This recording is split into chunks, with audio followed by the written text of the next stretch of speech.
If you're watching this video, then you're probably asking yourself the question, how do I use a bait cast reel? Well, good news, I'm about to tell you. Now before we get into the basics of using a bait cast reel, I want to show you this bait cast reel here and the basic parts that I'm going to be talking about, alright?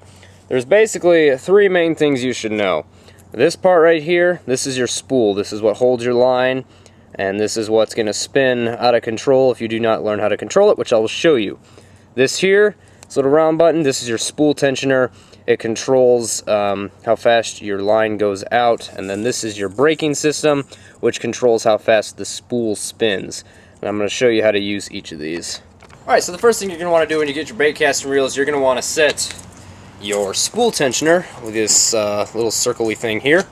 And in order to do that, you're going to want to set your braking system here to 0 or free, depending on your bait casting reel, the one that makes it spin the most. And to set this, what you're going to do is you're going to take your lure, probably about 12 to 18 inches off the end of your rod, and you're going to click it down and let that spool go. Okay, and as you can see, my lure is not moving, which means my spool tensioner is way too tight. What I'm going to do is I'm going to want to loosen it up a little bit, and then it's going to fall about like that. You probably want it a little bit less than that. Try this here. Yeah, a nice gradual fall is what you want. You don't want it to go too fast, and you don't want it to go too slow. Alright, the next thing I want to talk about is your braking system here, alright? What your braking system does, it basically controls how fast your spool spins, and it gives you greater casting distance and greater control over the spool. Now when you have it set to 0 like I do, or free depending on your reel, that spool is going to have no control whatsoever, and it's going to spin as fast as humanly possible.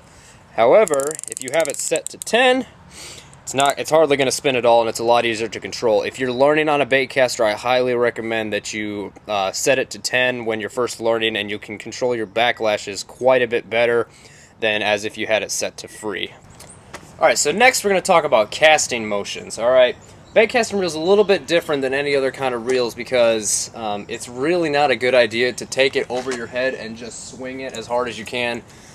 This is probably going to make your lure slap the water, and it's probably going to give you a lot of backlashes. However, before we talk about that, we need to talk about what you need to do with the spool. And as you know, the spool, it spins a lot when you're casting, okay? It does not automatically stop itself.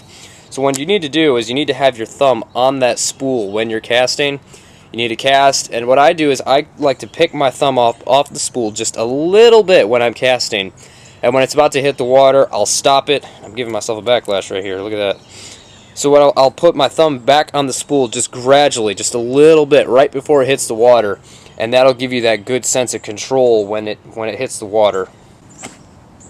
All right. So when you go to cast, you're gonna want to have your thumb on the spool, thumb on the trigger here. And what I do is I like to do a sidearm motion. Okay. About a 3 o'clock position is what I like to do, and I kind of just like to do that. Kind of swing it upwards a little bit. It makes it a little bit easier, especially if you're just learning. Once you get really good, you can start flipping and pitching and stuff like that, and that's a little bit harder to control the spool when you do that, depending on the way your braking system is set. So what you're going to want to do, basically, you're going to put your thumb on there. I got this clicked down, so it's ready to go. My thumb is on the spool. I'm going to put my arm sideways. I'm going to lift my thumb off the spool when I throw the rod, or when I throw the lure. I'm just going to lift it barely off the spool, and then when it's about to land, I'm going to stop it. Okay, so I'm going to do it like this. Thumb's on the spool, and my thumb stops it. Okay, and then you lock it in place, and then you reel it in. This video helped some of you out there learn how to use a bait caster.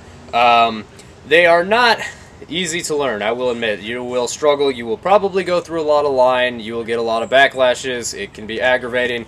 However, the bait casting reel is probably the best lure or best reel you can ever use for power fishing, for things like crankbaits, jigs, stuff like that. I really don't use bait casters on weightless lures, such as weightless soft plastics and stuff like that. They're a lot better for heavier lures. You can get a lot of distance with one if you learn how to use it properly. So I hope this video helps some of you out there, and feel free to like, comment, and subscribe.